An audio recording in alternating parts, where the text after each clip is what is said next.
Hello दोस्तों, नमस्ते, राधे राधे। मैं आपकी साधना दुबे आज आप सभी के सामने एक बहुत ही प्यारा पति पत्नी का नोक-झोंक कजरी गीत लेके आई हूँ।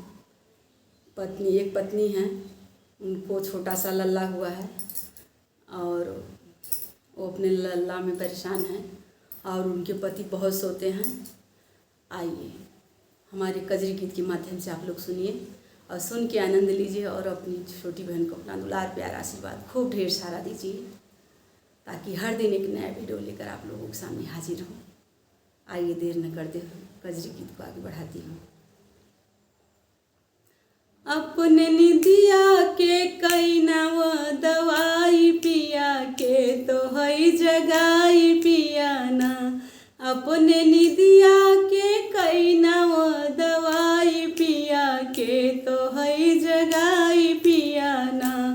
अपनी निदिया के कई नव दवाई पिया के तो हई जगाई पिया ना। एक तो गोदी में गदेला, दूसरे सासू के झमेला। एक तो गोदी में गदेला, दूसरे सासू के झमेला। तीसरे रोज रोज के तो हई जगाई पिया कई नाव दवाई पिया ना। तीसरे रोज रोज के तो हई जगाई पिया कई नाव दवाई पिया ना। अपने निदिया के कई नाव दवाई पिया के तो हई जगाई पिया ना। एक तो जेठनी के झमेला, दूसरे गोदी में गदेला। एक तो जेठनी के झमेला, दूसरे गोदी में गदेला। तीसरे रोज रोज के तो हई जगाई पिया कई नाव दवाई पिया ना।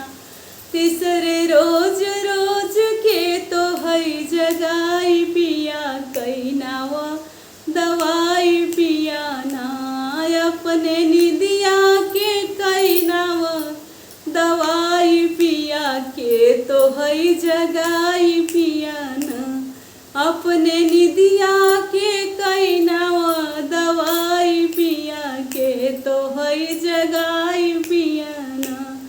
एक तो छोटी के झमेला, दूसरे गोदी में गदेला। एक तो ननदी के झमेला, दूसरे गोदी में गदेला। तीसरे रोज रोज के तो हई जगाई पिया कई नाव दवाई पिया ना। तीसरे रोज रोज के तो हई जगाई पिया कई नाव दवाई पिया ना। एक तो ननदी के झमेला, दूसरे गोदी में गदेला। एक तो ननदी के झमेला, दूसरे गोदी में गदेला। तीसरे रोज रोज के तो हई जगाई पिया कई नाव दवाई पिया ना। अपने निदिया के कई नाव दवाई पिया के तो हई जगाई पिया ना।